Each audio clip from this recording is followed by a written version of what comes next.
మనలో కొందరైనా 80 లేదా 90 దశకంలో పుట్టుంటారు కదా. మరికొందరు ఆ సమయానికి టీనేజ్లో ప్రవేశించుంటారు కదా. ఆ రోజులే వేరు అని మనసులో ఇంకొందరు ఆ రోజుని ఒక్కసారైనా గుర్తు చేసుకుంటారు.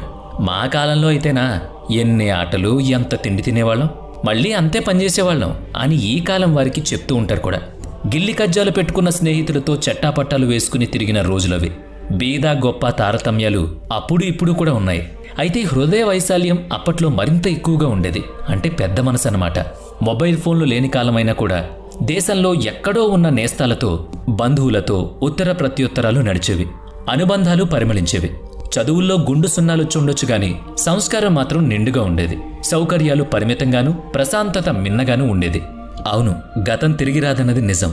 అయితే జ్ఞాపకాలను తాజాగా ఉంచుకోగలం కదా. బాల్య, కౌమార, యవ్వన దశల్లోని తీపి చేదు జ్ఞాపకాలన్నీ ఇప్పుడు మధురంగా తలుచుకోగలిగే చిన్ననాటి స్మృతులే.